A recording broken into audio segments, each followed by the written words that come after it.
we're thrilled that the movement to transform learning and practice environments includes each of you, and that you've been willing to give some of your precious time this afternoon to help us explore how we continue to change those environments. And so in that spirit today, we'll explore principles and perspectives on how data can help us understand and enhance levels of flourishing within our organizations. But before we dive into measuring flourishing, I think it's important for us to ask ourselves the question, what is flourishing? What does it look like? What does it mean in healthcare, especially in these uniquely challenging times that we're living in? So that's something that many scholars, flourishing is something that many scholars in the KNN have spent a lot of time thinking about. The KNN integrated framework, which you see here, shows our hypothesis on how the interconnected concepts of caring, character, and practical wisdom support human flourishing and advance the profession. Overall, the tree depicts the entire concept of flourishing as it suggests growth and change and organic development as opposed to a static state, because flourishing is not static or steady. It waxes and wanes and evolves over time and over one's life journey.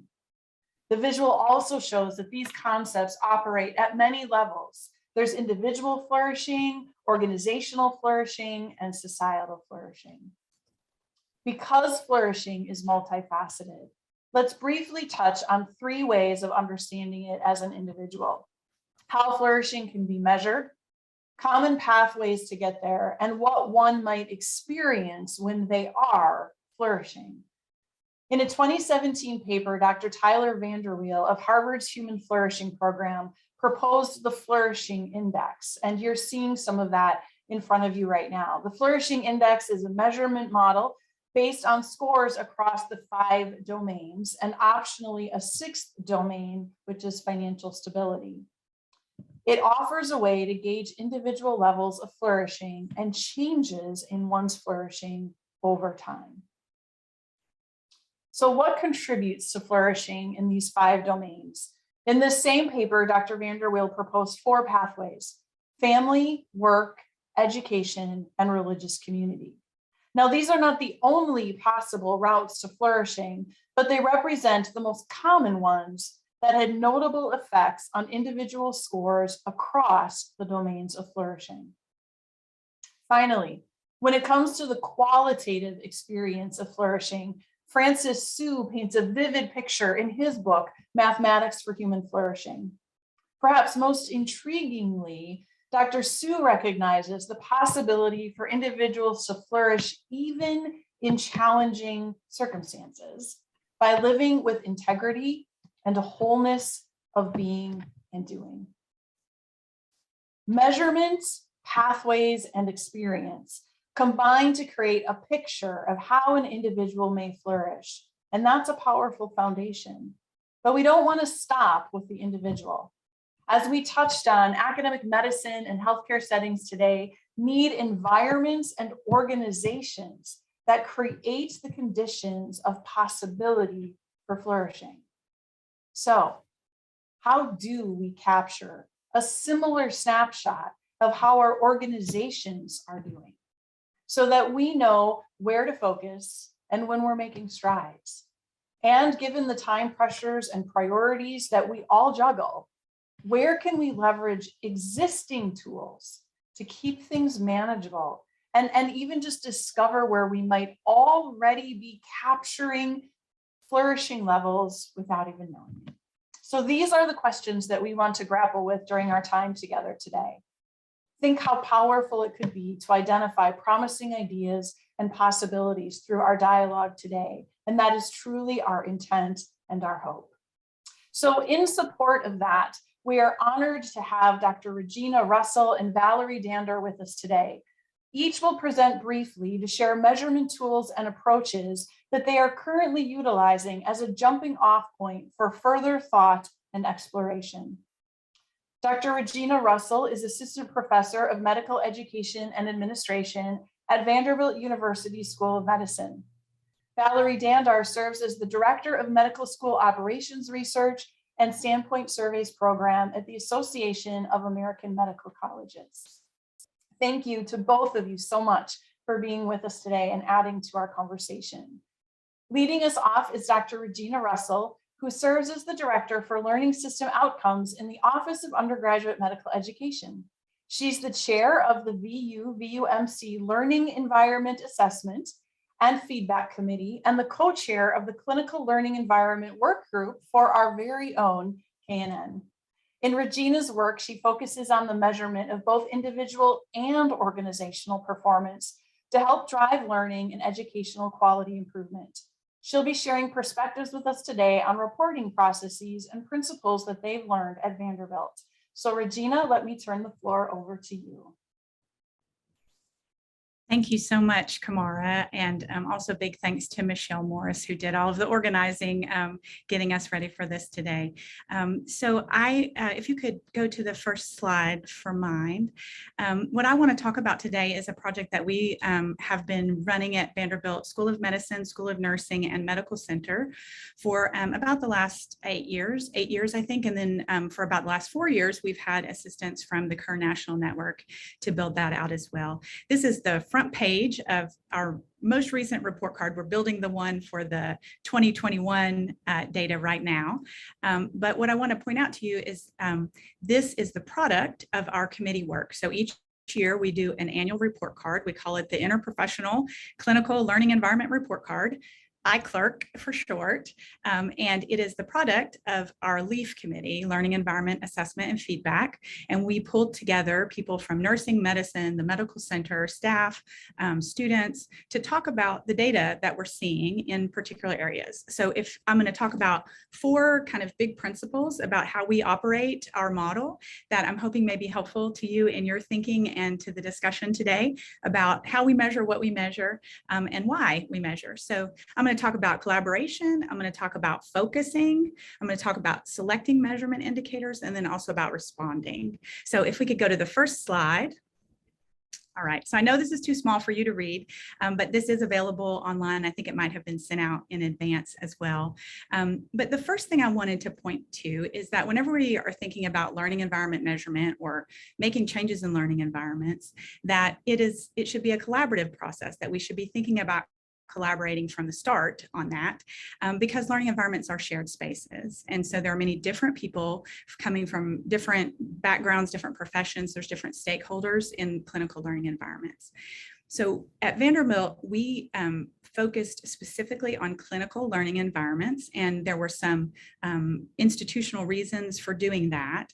When we launched this in 2014, I think it was, Dean Bonnie Miller was the head of our medical school, and we were moving to a new curriculum where our medical students were going to be in their clerkships in year 2 instead of year 3. So our students were going to get a year earlier into the clinical environments, and we had been tracking our data from the AAMC reports graduation questionnaire, and we knew that our students were having some negative experiences in clinical learning environments, and we were going to increase their exposure. And also our institutions were going through a divorce at the time. So Vanderbilt Medical Center and the university used to be one legal entity, and then it became 2 at that time. So we were thinking about how to maintain that really good communication that we had between the School of Medicine and the medical center through all these changes, and also trying to monitor what the impacts of these changes were on our learners. So we started with this group at the bottom, the advisory leaders. Dr. Miller got a whole group of people together who already had responsibility for different aspects of the learning environment.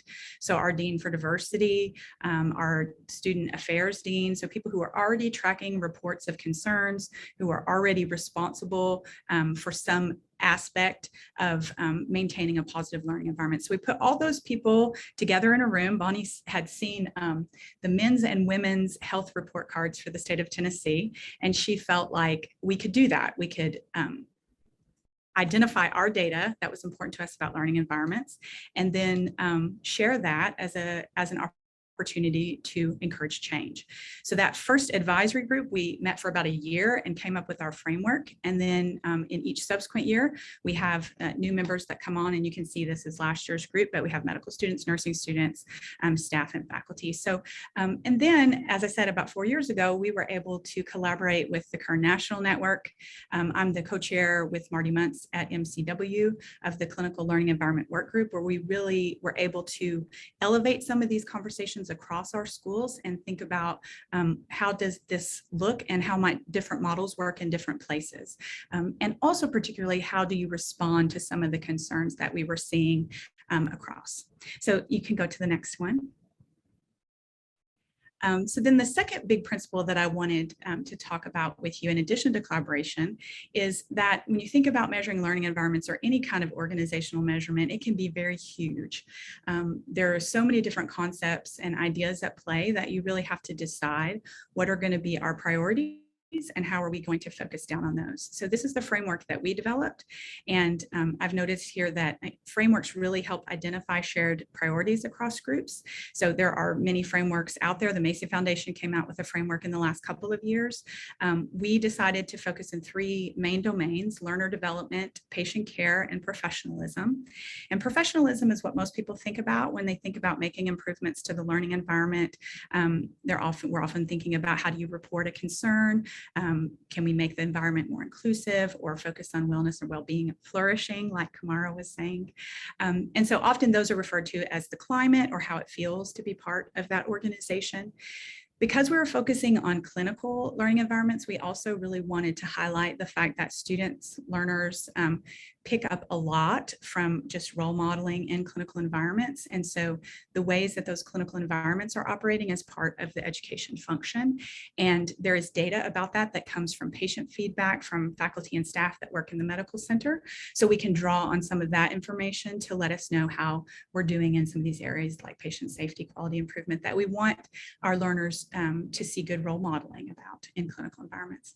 And then in the learner development domain, its clinical environments are a little bit different than classroom environments, where the student or the learner is in the focus position. In clinical environments, there's patients and families and all kinds of other things that are happening. And so thinking about, what does a learner need to develop in those contexts? Good feedback, ongoing feedback, good educators. How do we maintain and monitor the quality of educators? And what type of supports do people need? And we've thought a lot more recently about technology and the integration of technology at the bedside for helping to improve people's clinical practice. All right, you can go to the next. All right. And so the third big principle I wanted to put on the table is to consider existing data that you have before creating new. So whenever you decide we're going to work together and look at our learning environment, and we're going to focus on these areas, then look inside of your institution about what data flows are already there. And Kamara mentioned this at the introduction, but I would also emphasize that that is a part of the first principle of collaboration. And so the idea that these measurements are part of ongoing collaborations with professional societies, accrediting organizations. People have worked on these measures and the concepts that they represent over years in order for those to be in place and delivering data on a regular basis. And so we really prioritize those data streams that we could get longitudinal data, so we could look at the trends, and also if there were national comparative data, so we could see how are we really doing relative to other medical schools.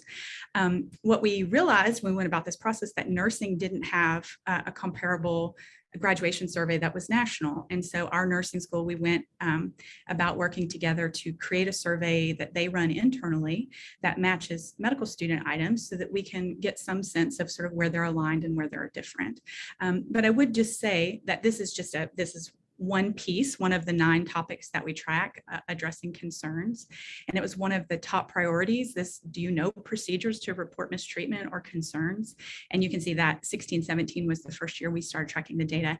I can't show the data because it's internal. I promise our data partners that we'll keep it for quality improvement, but you can see that these are standard items from the graduation questionnaire, and also from the Accreditation Council on Graduate Medical Education surveys for residents, fellows, and faculty.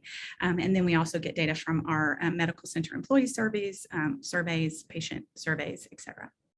All right, so again, forward. And then the fourth big principle that I wanted to point to is that whenever you start measuring, whenever you start thinking about, what do we want and where are we? That's really important to have a response mechanism in place where we are explaining what we've found and what we think is important and making recommendations for change. The LEAF committee, and I chair that committee, we are not responsible for making all the changes. I think we would drown if we were asked to do that, but we are responsible for monitoring specific indicators over time and letting people who have the reins or the responsibility for different areas, letting them know the trends that we're seeing, cross-talking the data, cross-walking the data, and saying, you know, what they're saying in nursing about civility is the same thing, or incivility is the same thing that I'm hearing in medicine about mistreatment or negative behaviors. And so trying to speak the same language and then also make an aligned set of recommendations about what we would like to see happen. So our last set of recommendations are really role modeling, particularly respect, professionalism, learning how to speak up appropriately, bystander intervention, training, so that as a professional, you know what to do when something in the learning environment goes wrong or there's some negative interaction. We ask people to review their individual and department data because we can't look at all micro learning environments.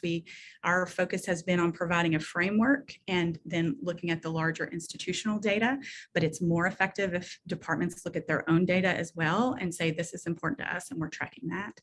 And then finally, and I learned this, I think, both at Vanderbilt and working with the Kern crew, is that really rewarding excellence and innovation, setting up a positive goal for people and showing them what you want them to do, what we're looking for.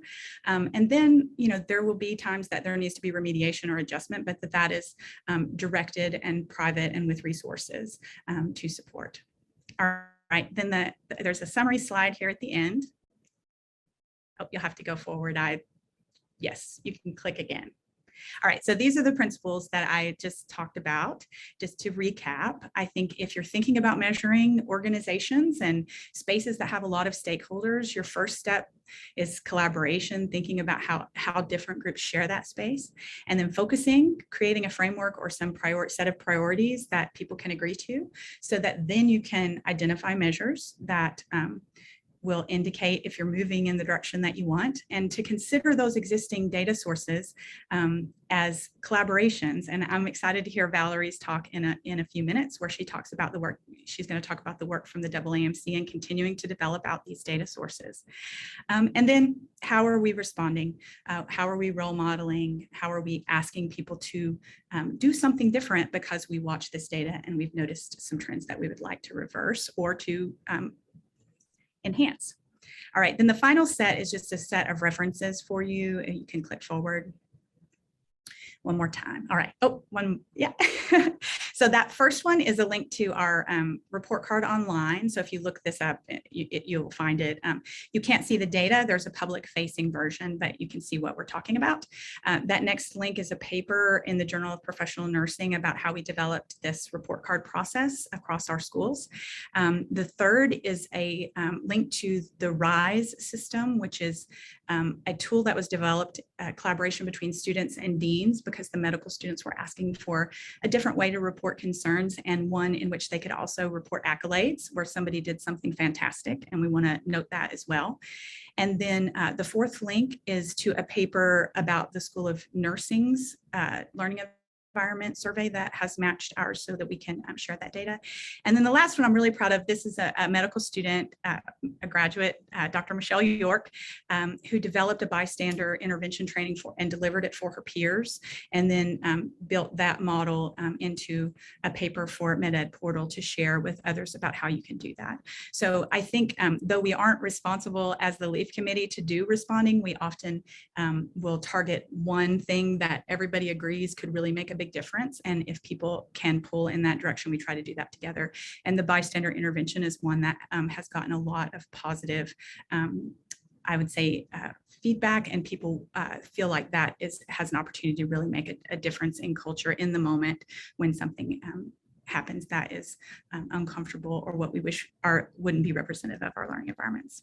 So I hope that was helpful to you to see some of what we've been doing, and I'm happy to talk with anyone after this show if that is helpful in your process.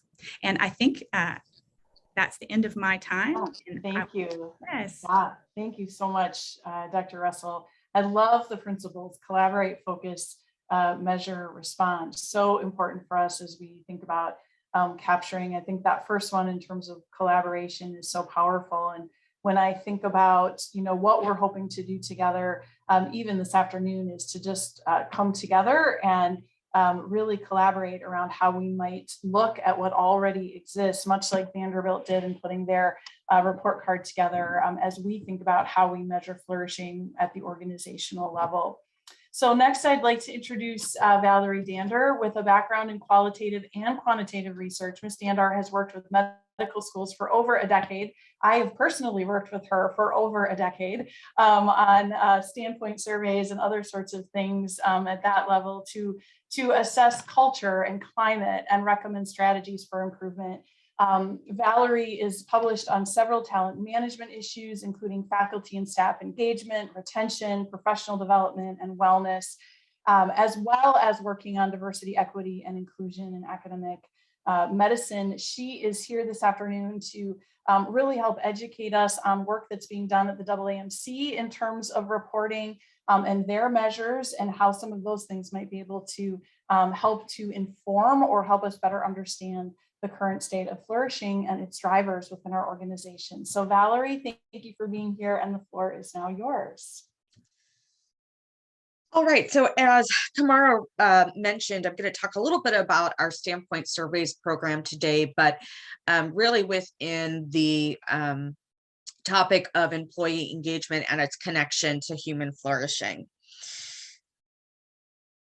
So to start, I wanted to focus on providing some examples of both qualitative and quantitative measures of employee engagement within academic medicine to really help advance our understanding of flourishing, and as Kamara mentioned, really the factors that drive or diminish it.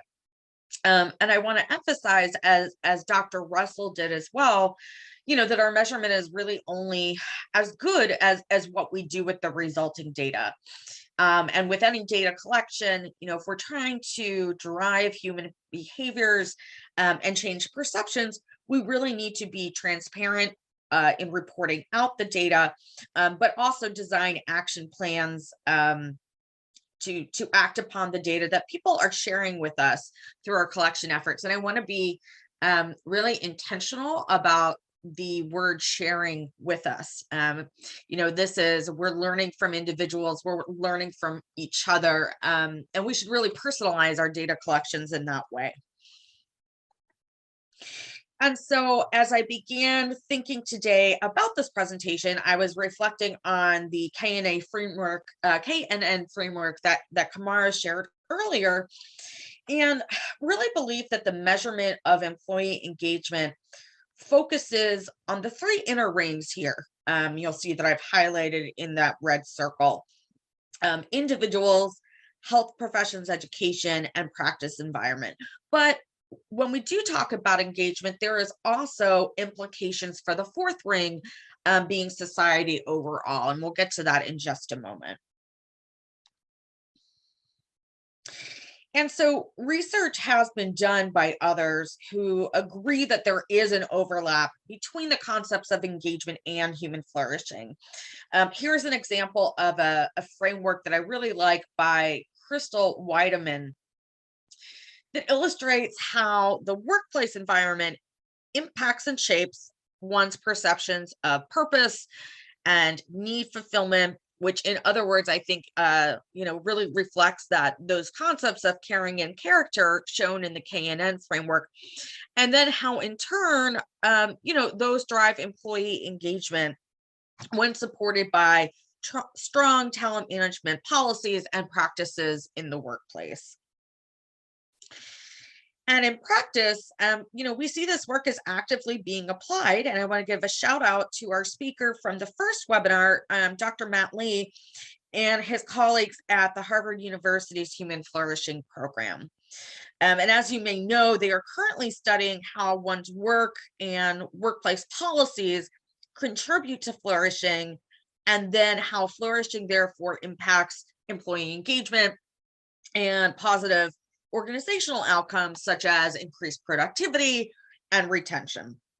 And as I noted at the beginning, when looking at this in practice, as they are doing right now with Aetna and some other groups, they're really linking the data to the interventions that can change the workplace and help people thrive and flourish.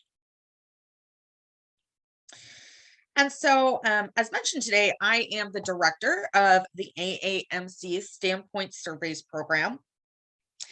And, this is originally focused on employee engagement within academic medicine. This is a service we offer at the AAMC by which schools are partnering with us to basically administer employee engagement surveys on their behalf to faculty and staff in medical schools. But I also want to emphasize that we are also surveying faculty and staff in other health professions education. So, in instances where medical schools are on in interprofessional campus, we often survey schools of nursing, dentistry, allied health, pharmacy, public health, et cetera. So to the point kind of being made through Dr. Russell's presentation, we're looking at the culture and climate across health science centers. And so, we began this program back in 2009, and to date, over half of US medical schools have actually participated. And many of those use this tool on a regular basis now as a measure of continuous quality improvement. Their faculty and staff know that when schools collect this data, they are actively going to use it to drive change. And we've seen statistically significant changes in the workplace environment where people are focusing their energy and resources to improve engagement and retention. So, this is our mission statement.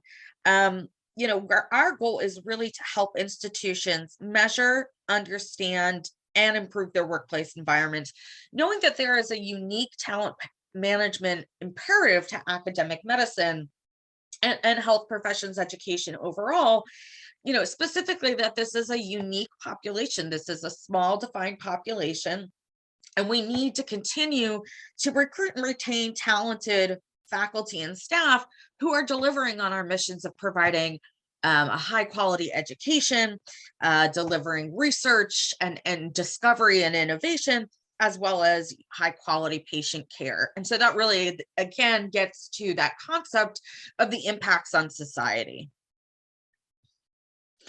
And so knowing the costs of retention, both financially and then in terms of organizational performance, its impact on culture, it's really important for medical schools and health professions education overall to be paying attention to engagement as well as flourishing. And our research shows, specifically within academic medicine, it's documented in the literature that, in addition to the outcomes that we would see across any kind of employee engagement survey where the goal is to drive productivity and retention, specifically for medicine, we're seeing that those who are engaged are providing better quality patient care and are fostering greater satisfaction. So again, this connection with the impact on larger society. And so this is our general framework, our logic model for how Standpoint surveys drives improved engagement. So essentially through measurement and employing these engagement surveys, we're learning what are the improvements that faculty and staff want us to make to talent management strategies and the workplace environment. Thus, through a cycle of improvement, raising the levels of faculty and staff engagement, and then resulting in those better organizational outcomes. So here's a list of the different dimensions measured in the Standpoint survey. You'll see there's a wide variety here. A lot of these reflect the factors that we know drive engagement. And some of these are, what would be measured in terms of engagement across any industry. So one's relationship with their supervisor, their opportunities for growth, their satisfaction with their compensation and benefits. But some of these are very specific to academic medicine. So understanding of promotion and tenure requirements, perceptions of the clinical practice environment, and part-time faculty experiences. And I will say that most of the questions in this survey are quantitative. But there's also some qualitative data that we're going to be talking about as well. So the standpoint survey is quite long, I will say, and by that I mean very robust. We have probably over 100 measures in sum. It takes about 15 to 20 minutes to fill out, but we actually get a very good response rate. On average, 65% response across our cohorts over time. And here are some of the measures covered in Standpoint that I think really apply to the sense of measuring character, caring, and then in turn flourishing. So some of the things you'll see here when we talk about one's nature of work, how many hours do they work? But more importantly, their perception of their allocation of effort across mission areas. And do they feel like that's aligned with when they were hired? Their sense of autonomy and role clarity, and whether or not they feel a sense of accomplishment and alignment with the school's mission. There are questions around inclusion, wellness, and excellence. I think in particular, as we talked about in the questions with the student questionnaires as well, support and appreciation of colleagues and a sense of respect, belonging, and inclusion. And then specifically looking at respect behaviors. So whether or not people are respected or disrespected in the environment based on various aspects of their identity. And of course, we also measure overall engagement and retention at the highest level so that we connect these factors back together. But one of the things I'm going to talk about today in a little bit with regards to qualitative data has to do with one's motivation for working in academic medicine, which I think is a big part of this concept of flourishing. So we do have a couple of items related to burnout on the survey. What's great about this survey is that we administer it year-long, depending on when schools request it. So we're constantly also able to add questions as they become important issues within academic medicine. So a number of years ago, we added a couple of questions related to burnout.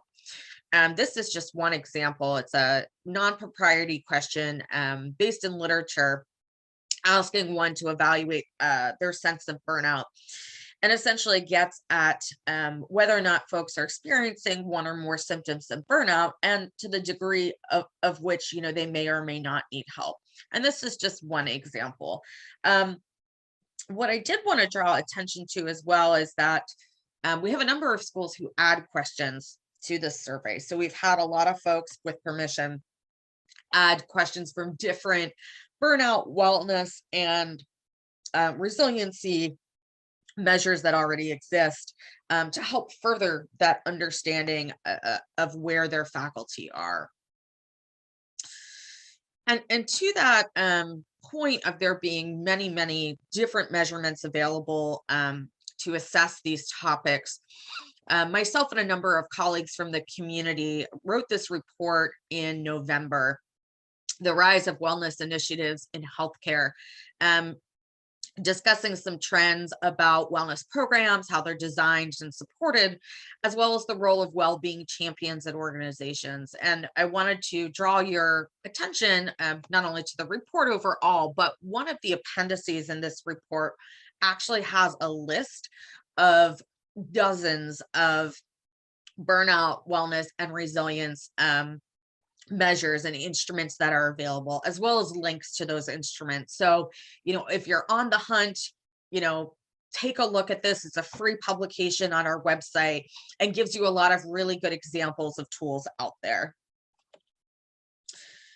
One of my favorite questions, and this is one of our qualitative questions in the Standpoint survey, is why do you work in academic medicine? And for those in other schools, why do you work in health professions education? So this is a word cloud. Many of you know kind of this visualization where the words that are larger are reflected more frequently in the responses. And this is just a sample of data from one of our institutions, but gets to the point here. You'll see there are a lot of really positive, effective words: love, enjoy, passion, And these are a lot of things that have to do with the advocation of this profession, as well as, again, these concepts of flourishing. So a number of years ago, we did a study looking at this data across all of our medical schools, this data specifically to the question of why working in academic medicine. And on the right here is a figure from a publication we wrote. And I want to point out, probably not surprisingly, a lot of people connected their responses back to the missions of academic medicine. They're passionate about educating the next generation of physicians and scientists. They really want to improve patient care for their community, and as well as address community needs. But interestingly enough, as well, this was kind of undergirded by a perception of the values of working in this field. So a lot of people appreciated, the variety of tasks and the diversity of projects they get to work on. The intellectual stimulation just in the workplace environment of academic medicine, collaborating with their colleagues and having very fulfilling relationships, not only with others, but others in the workplace environment, but with patients as well. And then this idea of service. So again, I think, this is an example of also using qualitative measures to understand, what drives people, their motivations, their passions, and how, in turn to help them flourish. I wanted to also acknowledge, in addition to this being a tool that folks use to improve their workplace environment, their local environments, as I mentioned with this question, why work in academic medicine, we do a lot of national research with this data. And currently I've been working with some researchers at the University of Nevada, Reno School of Medicine, Drs. Hagen, Breakout, and Smith. And we've been looking not only at this qualitative data and identifying the individual reasons people are working in academic medicine, but then we're tying it specifically to their perceptions of how they spend their time. And is there discordance? Do they feel like they're spending too little time in the areas that they actually joined academic medicine? So if I said, I joined academic medicine because I am very passionate about education, we're then looking at whether or not folks there feel like they're spending enough time in that mission area, as well as if they perceive their institution values work in that mission area. Often when I look at this data, as well as data around school-specific circumstances, we see that some folks say, oh, I don't believe, my school values the research mission enough, or the patient care mission enough, the education mission enough. And so we're looking at all this data kind of side by side, putting it together. And we're seeing within the concept of engagement that, those who feel this discordance with the reasons they are pursuing this field are having just decreased overall engagement and increased intent to leave. So you'll see, overall, as we talked about, I think there is some really strong correlation between measuring employee engagement, and for us, that being faculty and staff, and this concept of flourishing. And many of the things identified in this survey or others might be helpful to you as you look at your own faculty and staff.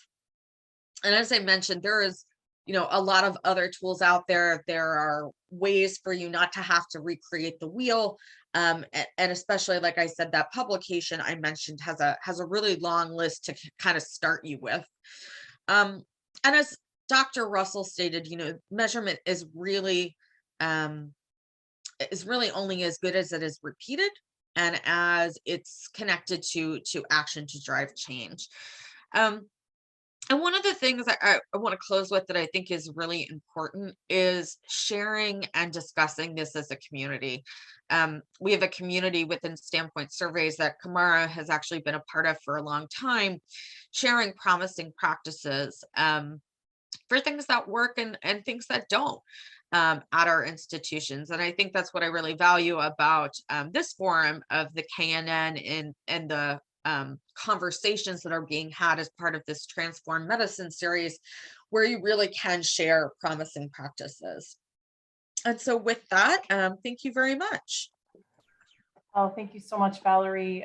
Just so appreciate all of those avenues that you've given us for consideration. And I know that both what you put forward for us, as well as what Dr. Russell put forward for us, have given us a lot to think about as we head into our small group discussions now. And as you suggested, Valerie, really start to share and wrestle with these issues with one another, share things that have worked and share things that we're wondering about, as well as maybe some things that haven't worked so well for us.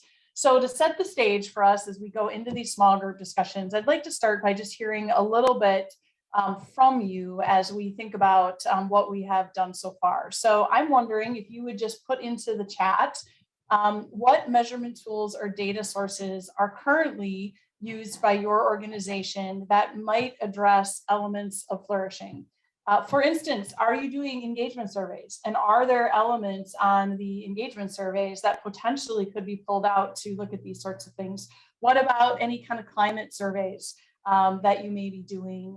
Any other sort of AAMC benchmark type data? Regina talked about one of the things that they really have found powerful at Vanderbilt. And I would agree with this in terms of work I've done with the Medical College of Wisconsin, that when you have those national benchmarks, it's a really powerful tool to be able to see where your institution sits as compared to other academic medicine organizations. So if you would just maybe throw some of those things into chat, if you're aware of measurements or things you might be currently using that could be thought about for addressing areas of flourishing. Meg talks about that they've administered Vanderbilt's Flourishing Index to a subset of residents and medical students at Hopkins.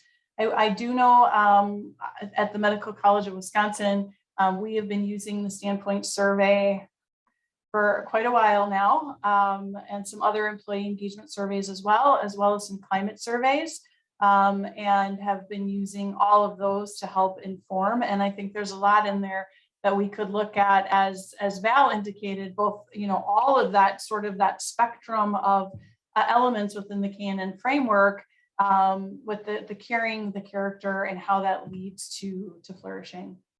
All right, so something to just continue to think about as we go into our small groups.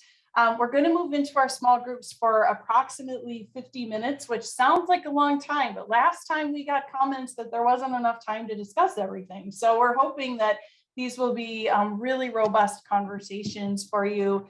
Your small group leaders will help facilitate this for you, but obviously it's important to us that you take care of yourself. So if at any moment you need a break, go ahead and do that and then come back to the conversation. We're going to send a reminder to each of the breakout rooms when there's about 5 minutes left. And we're looking forward to hear what you come up with in your groups this afternoon in terms of how we might be able to move forward with looking at an organizational measurement or assessment for flourishing. So enjoy your conversations, everyone. But what I'd like to do, Jeff, I've got you as room 1. So we're going to start with your group. Sounds great. I sort of anticipated that one since it said group 1. I also want to begin by thanking Lisa, Meg, Pedro, Suzette, for just allowing us to have a really great time. A report out on the volumes of things we discussed. I think starting with how to describe a flourishing medical school. So we tried to break the question down to one thing and look for guiding principles.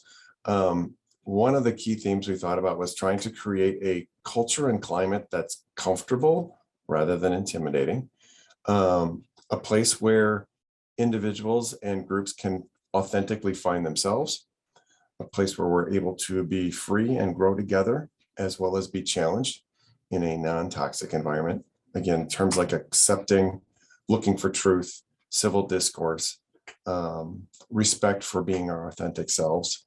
And again, places where we can integrate our personal and professional identities, as well as really develop a culture and a holistic leadership view of flourishing within medical education. And then as we thought some of that through, some of those key descriptors were having a significant longitudinal relationship with our learners and ourselves so that we could take multiple long-term viewpoints, as well as being more proactive in our attempts to promote and intervene in the aspects of flourishing. So that was sort of our answers to many of the prompts. We agreed that there were loads of measures out there. Some of the real highlights that we had to deal with things such as measures of wonder, or things on the wonder scale, aspects of empathy, and trying to look at the connections between ambiguity, empathy, and flourishing, how both humanism can play into sort of those promotions of flourishing and things of that nature, and really trying to take a look, does our curriculum focus on providing service opportunities to communities in a way that we serve the community and that serves the community so that it flourishes on how it sort of defines flourishing. And this is a great point that Pedro brought to light. Again, in terms of how could data inform culture, again, the big thing is what that I thought was new for our group to really come about was using the data to inform all aspects of the institution, rather than just of those of us in positions of decision-making, but taking it back to the learners and how can the learners co-create solutions, taking it back to the patients and the community, and how we can holistically together use that data to promote flourishing. I think was really a sort of a fun discussion that we had, and sort of ties the last two prompts that we had together, because what's similar, well, yeah, there's lots of things to measure. What's different is how can we use this data to promote community engagement, so that if we reach the goal of human flourishing, that means we are all flourishing, the school, the organization, those within it, and those outside of it. And I think that's about all I'm going to share right now, and leave some space for others to chat.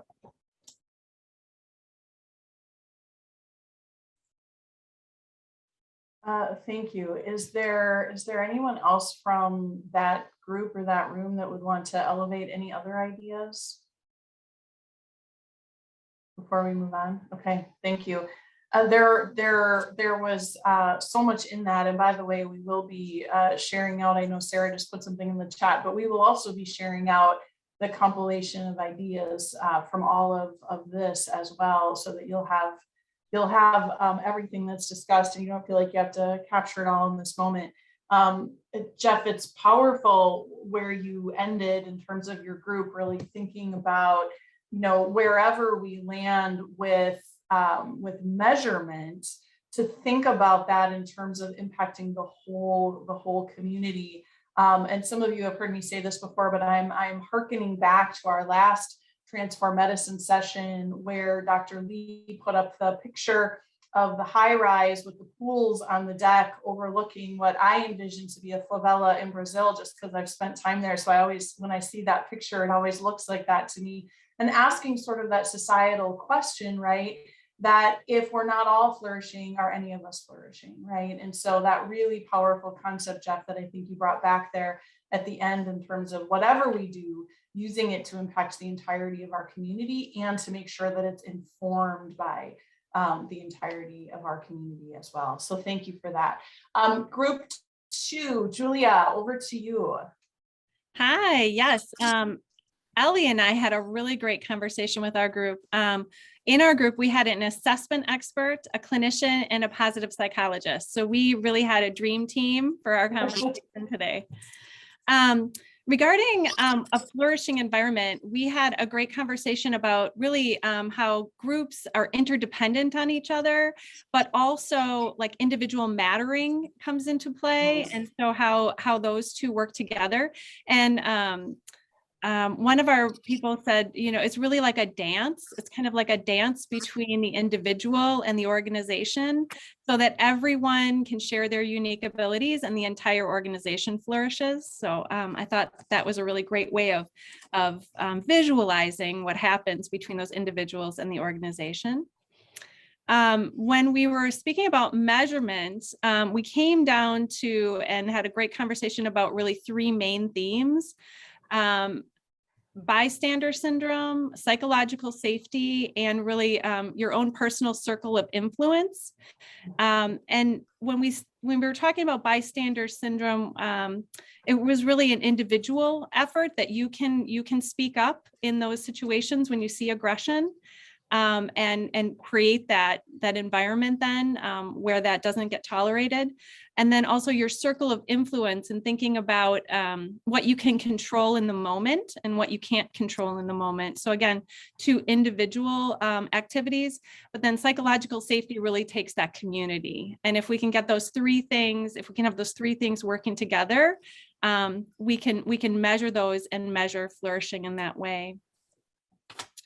We had a great, as you can imagine, with an assessment expert, we had a great conversation about data informing culture change. And kind of the highlight of that conversation was that it really takes consistent measurement to make for a convincing recommendation to leadership, seeing that consistent data over time. But, you know, COVID has taught us that we can't just have that long-term strategy. We have to have the long-term strategy, but we also have to have those short iterative meetings where we have just-in-time interventions. And we talked a little bit about what it was like to work during a pandemic and how things were changing all the time. And that long-term strategy didn't always work in the moment. And then we ended with a great quote, which you will all laugh because you will know that this comes near and dear to my heart.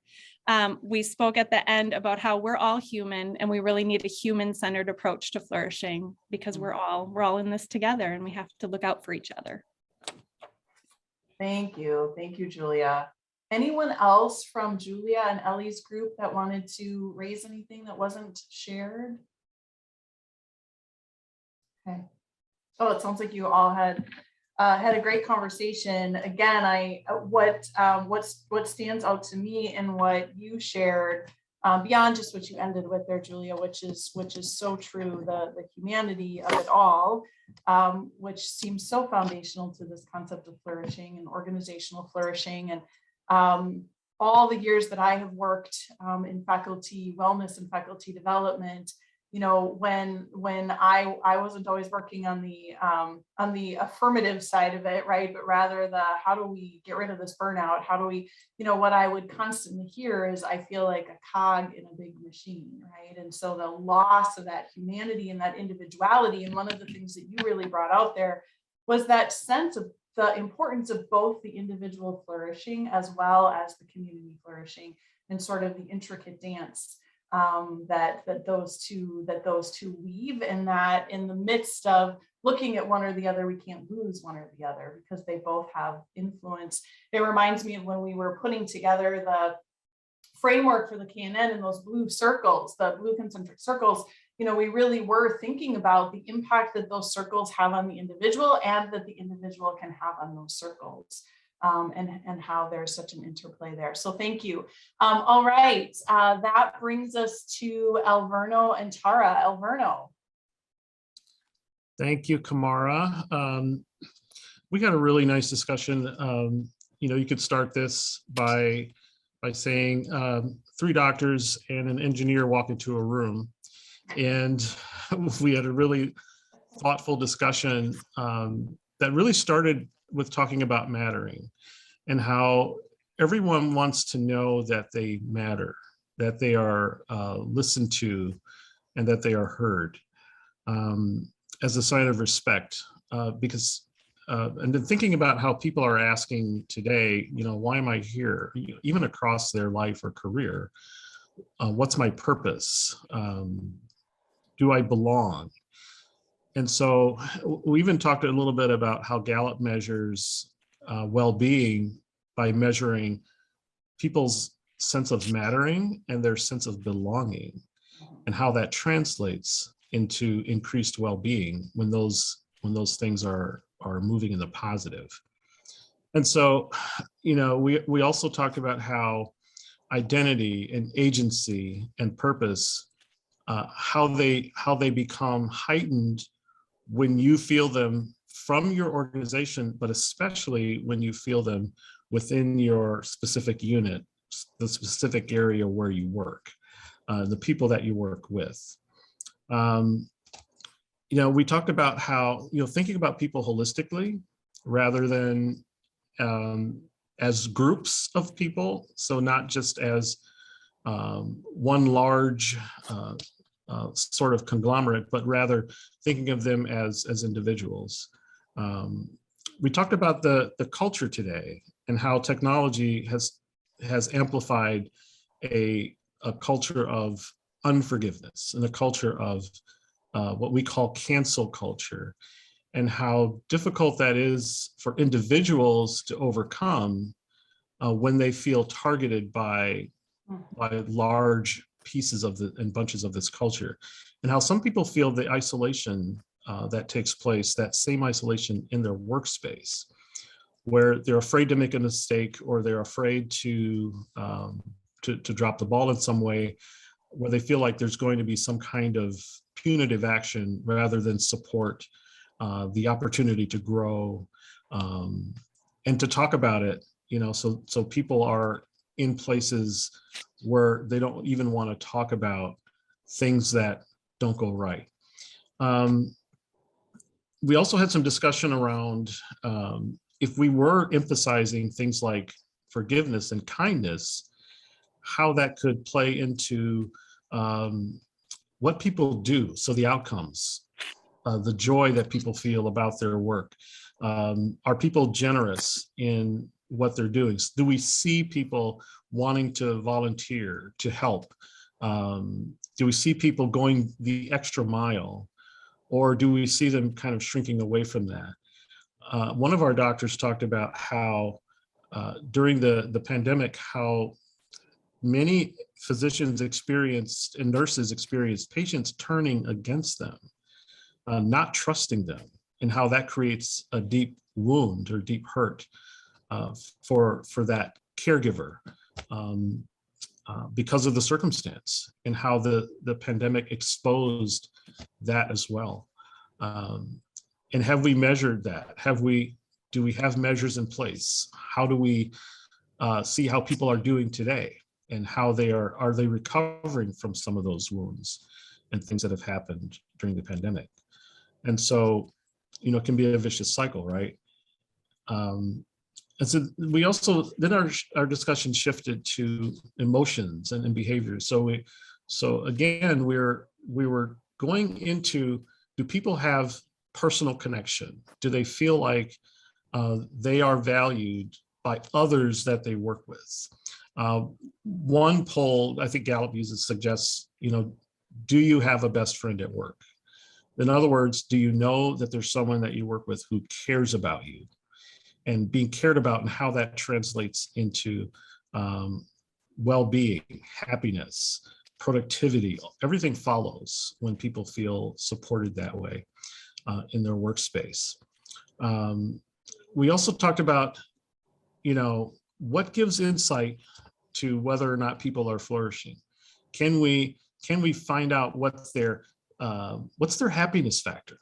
So what is their satisfaction with the space? So not just the work they do, but the space they do it in. And is it a space that's welcoming? Can they talk with their supervisor and freely talk about pretty much anything? Or do they feel like speaking up or speaking out can be detrimental to their career or detrimental to their relationships? Okay. And so what we see is that people are unwilling to bring up a problem, or unwilling to talk about failure. And so you create this culture of silence, right? And so what we've experienced in the past is those kinds of things. We experienced turnover. So how do we answer that? And so how do we start to measure differently and find out how we can change from a culture of silence to a culture where people feel free to talk about problems or disagreements? And then also, how do units deal with failure when things go wrong? What measures do they put in place to combat the feelings that result from when things don't go right? And what kind of support do they need in order to accomplish a turnaround within a unit when things aren't going well? And so, So we kind of concluded with saying we need to understand what the individual experience is within individual units, and how we can take that kind of data and translate into customized plans for each unit to move itself forward and to experience, whatever kind or dimension of healing and health that it needs. And so that's kind of where we ended our discussion. Thank you. Thank you, Alverno. Appreciate that. Anyone else from group 3 that had any other things that they wanted to elevate? Okay. I really appreciated in that, Alverno. It got me thinking about systems mapping. And I don't know if you've seen like network maps or analysis where you've got, you're looking at all the nodes and how all of the various nodes connect. As you were talking, I'm just reminded again that an academic medical center is one of the most complex organisms that exists, right? And all of those various levels and systems that are at play, and all of the various levels in which we've got impact to flourishing, either affirmatively or otherwise. And again, that importance of the individual, the team, the leader, the system, right? And so on and so forth. And being able, as we think about measurement specifically, thinking about, are we able to measure at all of those various levels? And as you said, this is not a one size fits all. I was just again reading sort of the seminal article about wicked problems. And, sort of the fundamental issue of a wicked problem is that there isn't a solution, right? And that when you go to fix one part of a wicked problem, you impact another part. And how do we, and it's not problem solution, it's working through navigating, iteratively working to make things better. And I heard a lot of that in what you were saying, Alverno, so thank you. All right, we are getting near the end. I did want to, Regina and I just had an interesting little chat when all of you went off to your breakout rooms. And so I just wanted to invite Regina to come and just talk a little bit as we think about closing up with all of these ideas, just the role that practical wisdom, which is another element of the Cannon's framework, just the role that practical wisdom plays in what we're talking about as well. So Regina? Yeah, so thank you for sharing all that back. There were so many fascinating ideas in there that I want to think about some more. Wonder, how to measure wonder. I love that.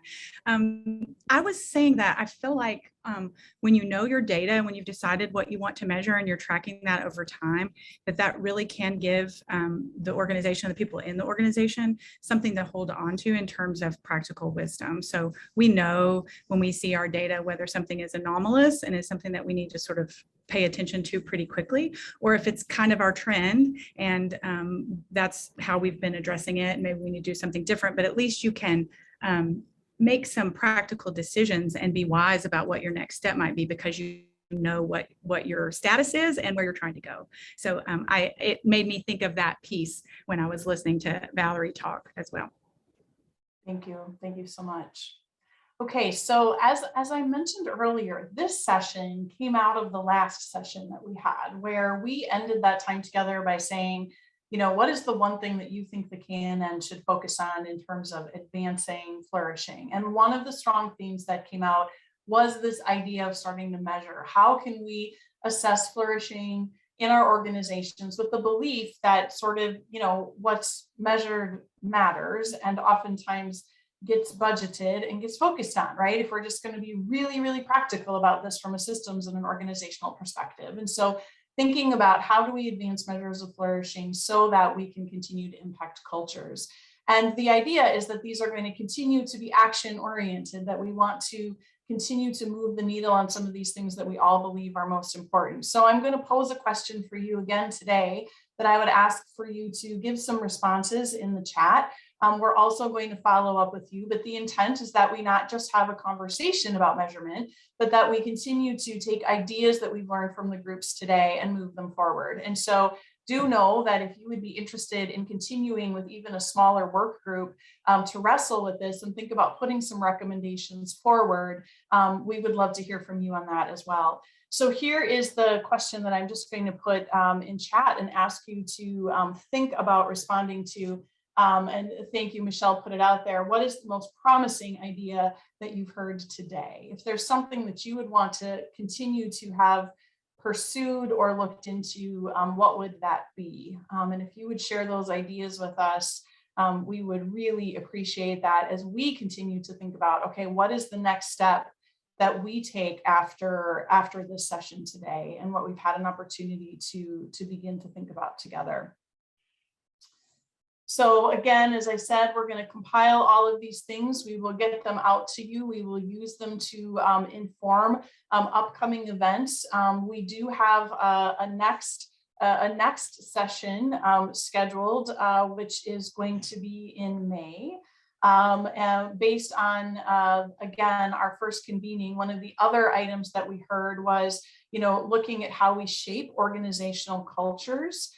So again, once we've measured our strengths and opportunities, once we think about how we're assessing flourishing, we've talked a lot about this afternoon, right? That next step and sort of how do we use that to shift culture. And so we will be getting those details out about that very soon. And again, more information to you as well. If you'd like to continue on this measurement journey with us, you can also email us at theknn@mcw.edu, which you will also be hearing from us as well. So thank you so much for all of the ideas that you are putting out in chat.